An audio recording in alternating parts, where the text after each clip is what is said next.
Но уже потом я уже не стал молчать. Если бы я молчал бы, ну, это было бы унизительно.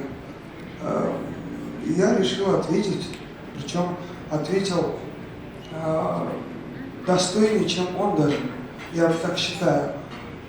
Я как его уважаю, он очень уважаемый человек. Я говорю, с детства его слушаю, его песни все знаю. Даже на концерт ходил с мамой, с папой. Ноябрь.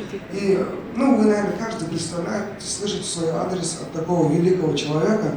По-моему, он должен был меня просто научить, как жить, чем вот так говорить. Ну, как он сказал. Может, не знаю. Но, друзья, самое главное, хочу сказать, что это не конфликт между мной и Салаватом. Самое главное. Салават Абэй. Это конфликт поколения.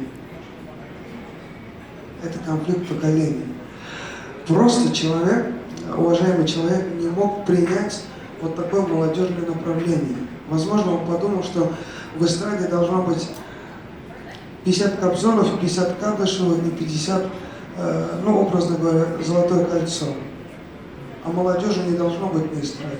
Эстрада – это очень широкая аудитория, ну, очень широкая. Там должно быть и РНБ, и рок, и...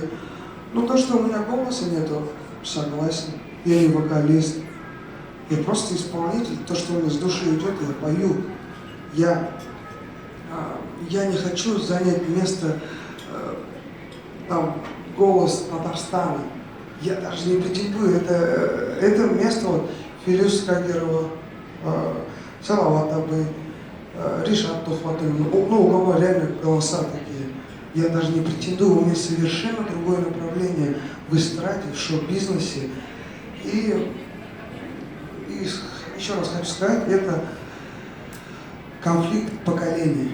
Это ни в коем случае не конфликт между Салават Абэй и Элвином Греем.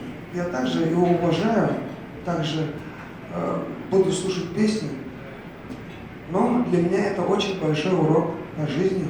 И я своим детям скажу, что когда вам 50-60 лет будет, чтобы вы так не делали.